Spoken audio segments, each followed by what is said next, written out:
It is hard to believe that a US president would put the lives of American citizens at incredible risk, leave them to die, to be hunted, and to be tortured by a violent, extremist organization of medieval savages. But the sadism just doesn't stop there. In fact, this US president has gone to the extent of putting the lives of thousands of innocent people of different nationalities at risk. This president, who should be anything but president, has put an entire country on the verge of a civil war. This president has failed to evacuate American citizens despite knowing that the country is slipping into a civil war. This president is Joe Biden, and he knew all along that Afghanistan would be taken over by the Taliban. In fact, he seems to have helped the Taliban capture power. Hi and welcome. This is TFI Global, the foreign affairs and geopolitical analysis arm of the TFI Media Group. I'm your host, Atul Mishra. And in this video, I will tell you how the Biden administration orchestrated a crisis in Afghanistan and helped the Taliban grab power in the country. Let's begin. Joe Biden knew all along. He knew precisely what was going to happen when the US left Afghanistan in a dying hurry. As a matter of fact, he did not just know, he was counting for Afghanistan to spiral down the road of violence, chaos, and violent extremism. Joe Biden has propelled the rise of the Taliban. He's the man who has facilitated the entry of the organization into Kabul. For his own petty geopolitical ambitions, Joe Biden has chosen to sacrifice a country of 31.5 million people at the altar of hatred for Russia. It all makes sense now. Why did Joe Biden not pull out American civilians first? Why did he pull out the troops first? Even if he pulled out the troops, why did he leave large amounts of weapon systems, arms, and ammunition back in Afghanistan? Did he want the Taliban to get its hands on such equipment? Yes, as a matter of fact, he did. Joe Biden is an old man, but that does not mean he does not have some very evil designs. In his hatred for Russia, Biden has chosen to support the Taliban, and the world should not be surprised if official recognition for the terror organization follows soon. According to an explosive report by the Wall Street Journal, President Joe Biden and his Secretary of State Antony Blinken were warned of a collapse of the civilian government in Afghanistan and a Taliban takeover of Kabul as early as July the 13th. Using a special descent channel within the State Department, the cable sent to Secretary of State Antony Blinken and another top State Department official warned of rapid territorial gains by the Taliban and the subsequent collapse of Afghan security forces, and offered suggestions on how to speed up evacuation and mitigate the obvious crisis slated to ensue. The cable was given a rush status as the US Embassy was able to predict by mid last month that a Taliban takeover of Kabul was imminent.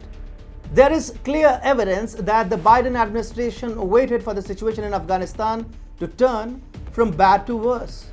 The July 13 classified cable from Kabul even predicted that evacuation of American citizens, friends, and assets would become a problem soon. To ensure that nobody is left behind, the cable asked the Biden administration to begin registering and collecting personal data in advance for all Afghans who qualify for special immigrant visas. It also urged the Biden administration to begin evacuation flights no later than August 1st. Yet the Biden administration really began civilian evacuation from Afghanistan only after the Taliban had taken over Kabul. Why did it do so? Why did Joe Biden choose to play with the lives of innocent civilians and turning thousands of them into hostages of the Taliban? This was done with the sole intention of helping the Taliban. Joe Biden did not want to be alone in sharing the mess of Afghanistan, so he planned for the entire world to be made a party to the Afghan crisis. Consider this. The Biden administration kept all of America's allies out of the loop on what was going on in Afghanistan, and despite knowing what was about to happen, did not warn them. This resulted in not just American citizens being stranded in Afghanistan, but citizens of all countries which operated embassies in Kabul. This was done to ensure that multiple nations open up lines of communication with the Taliban to ensure safe passage for their citizens out of Afghanistan. It almost seems like Joe Biden and the Taliban are working together, and that the US president is, in fact, helping the Taliban's endeavor to project itself as a non-hostile and mature entity which respects human rights and foreign powers. This would then result in the Taliban winning international recognition. Furthermore, Joe Biden has simply abandoned cutting-edge American weapon systems and military equipment in Afghanistan for the Taliban to capture. Such military hardware will be shipped to China for reverse engineering. China will then make its own variants of such equipment to be used to flex muscles against Russian allies in Central Asia. Effectively, Joe Biden has cleared the road for China, Pakistan and the Taliban to collectively challenge Moscow's influence in Central Asia, which serves the larger goals of the Democrats to see Russia being weakened geopolitically. This is not the first time that the US has worked with the Taliban or associated Mujahideen groups in Afghanistan. Zalmay Khalilzad, the USA's ambassador for Afghan reconciliation, had written in 1996, "The Taliban does not practice the anti-US style of fundamentalism practiced by Iran. It is closer to the Saudi model. The group upholds a mix of traditional Pashtun values and an orthodox interpretation of Islam."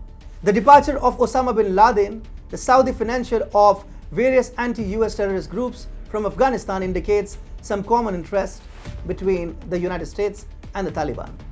Joe Biden has therefore orchestrated a crisis in Afghanistan and helped the Taliban grab power in the war-torn country, only to serve his petty foreign policy goals. The world community must hold the septuagenarian accountable for his devastating actions.